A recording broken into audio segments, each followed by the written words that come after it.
Welcome back to College Conversations. I'm Dr. Fedor, and I help you navigate college.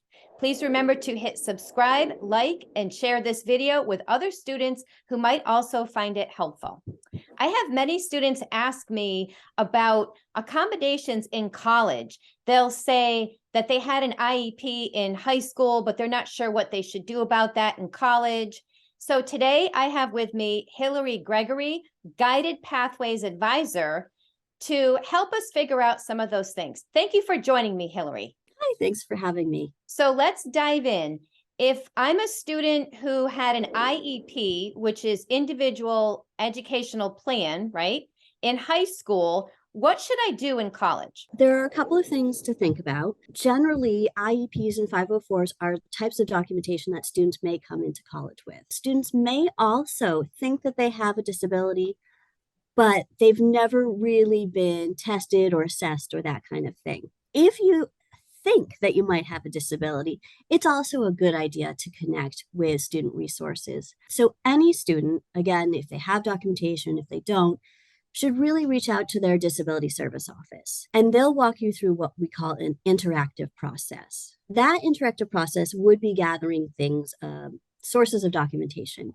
It may be an IEP, it may be a 504, it may be a letter from, a therapist or a psychiatrist if you're dealing with a mental health diagnosis. There are a lot of different types of documentation that a student could bring in, but I think the key things to remember are that the IEP is something that is valid through high school, whereas the 504 can continue on to college. And what is a 504? So the 504 is essentially part of the American Disabilities Act. It covers if you have a functional limitation, and that's a fancy way of saying you might have trouble completing tasks without a certain type of accommodation. If you have ADHD, you may have a functional limitation regarding attention, and therefore you'd be seeking an accommodation for something like that. One thing that people often ask is, what are the accommodations for XYZ condition? It's not a one size fits all. Part of what happens when students get that IEP or the 504 or any sort of documentation, it lists out the functional limitations. So what are those things that are barriers for their access? Okay. Is it a mobility concern? So you're a student that uses a wheelchair. How are you going to get around campus?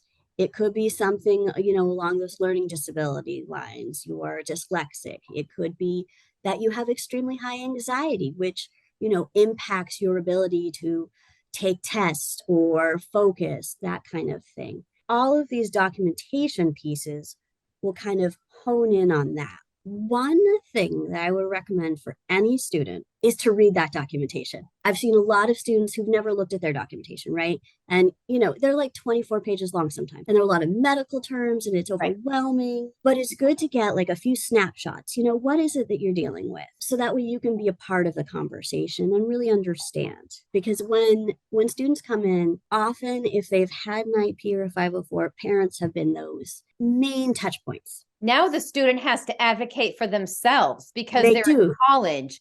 Can you comment on how students can advocate for themselves? So again, understanding what's going on for them, understanding what their barriers are. You can say you have ADHD, but what does it mean for you? Because what it might mean for you may be different for someone else. Advocacy, it starts like with the level of going into a disability office and saying, I'm seeking accommodations. Then you can do student clubs, activities, try to raise awareness. But the big piece is kind of accepting what we term the rights and responsibilities of a college student with accommodations. Okay. And so when I talk about that, if you have documentation that approves you for accommodations, it may be for a certain period of time, it may be for certain kinds of tasks that you have to follow up on. So let's say you have extended time on a test. Well, your instructor is a human. And so you want to remind your instructor, hey, Instructor X, I know I've got an exam in 3 days. Just a reminder, I have untimed testing. So that way you make sure that your accommodation is set up. Okay, so it's okay for students to go to instructors and remind them that they have said accommodation. I think it's extremely helpful because, again, Instructors are humans. Right. They're tracking so many students, they can't remember every single piece of the Who puzzle. has an accommodation and who doesn't? And they have hundreds of students. So, Right. When you have that disability, it's so omnipresent in your mind. But if you look at me, you don't know that. You don't remember that. And so sometimes that advocacy piece is just reminding people. And, you don't have to do it in an aggressive way, just gently letting them know. Another piece that's sort of an advocacy piece is keeping up with the Disability Service Office. While you go in, generally once with your documentation, you want to check in because things might not be working, or you may have, things unfold. I worked with a student and we started with one accommodation, and as they talked more and got comfortable and that level of trust built, they're like, oh, and this happens, and then this happens. I was like, we have an accommodation for that. Building up trust is a huge piece too, which can be scary. So, it's okay for all of us to take time in unfolding. And that's another important piece. Let's say I realize that tomorrow I have a test and I haven't submitted my documentation, but I used to have accommodations. I can't expect to have accommodations for that test tomorrow. How come? So this is a process that takes time. So you're submitting your documentation, right?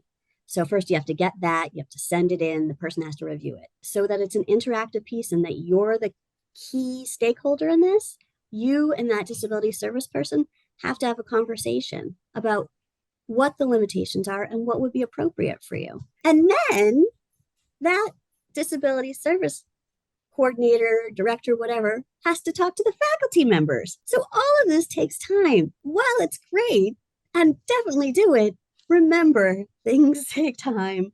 It can't be an overnight fix. Thank you very much for all this helpful information. Can you tell me one last way that you help the students in addition to 504 plans and IEPs? Sure. I think, accessibility offices often provide technology, smart pens, different voice to text kind of things. Okay.